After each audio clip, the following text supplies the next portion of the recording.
সবাইকে আসসালামু আলাইকুম রহমতুল্লাহ। আজকে আমাদের খাবারে কি কি থাকবে আমি সবার প্রথমেই দেখাই দিতেছি। ডাল ভর্তা আর কাঁকড়া ভুনা আর কদা ভাজি। তো আমি এখন এখানে কাঁকড়া ভুনা করব। পরে আমি তেল দিয়ে দিছি, পেঁয়াজ দিয়ে দিলাম। এখন আমি পেঁয়াজটা সুন্দর করে ভাজে নেব। পেঁয়াজটা ভাজা হয়ে গেছে, এর মধ্যে আমি এখন সামান্য একটু পানি দিয়ে দিব।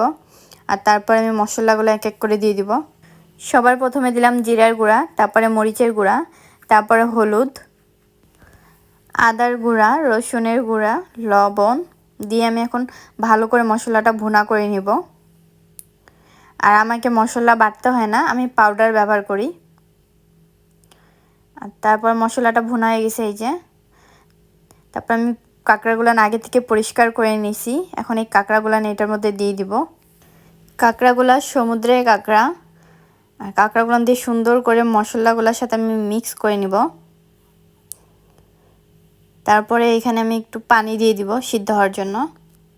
তরকারিটা এবার আমি ঢাকনা দিয়ে ঢাকিয়ে দিব। আর কিছুক্ষণ পর পর দেখব পানি শুকাইছে নাকি।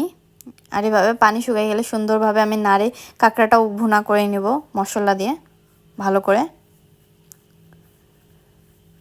সুন্দর মতো মশলা দিয়ে ভুনা করার পরে আমি এখানে সামান্য একটু পানি দিয়ে পানিটা শুকাই নিয়ে নামাই নিব তরকারিটা। এই যে আমার কাঁকড়া হয়ে গেছে। আর রাহুলকে আমি খাইতে দিছি, তার তো খুব পছন্দ হয়েছে কাঁকড়া, এমনিতে ওর খুব পছন্দর। খাবার খাওয়ার পরে বলতেছে তরকারিটা কাঁকড়া খুব মজার হয়েছে। তারপর আমিও খাই দেখলাম, ঠিক খুব মজার হয়েছে কাঁকড়ার তরকারিটা। আর কাঁকড়া আমি এই প্রথম খাইলাম, খায় মানে আমি এখন বলতেছি আমি কেন আগে খাইলাম না কাঁকড়া। কাঁকড়া যে এত মজার হয় আগে জানতাম না।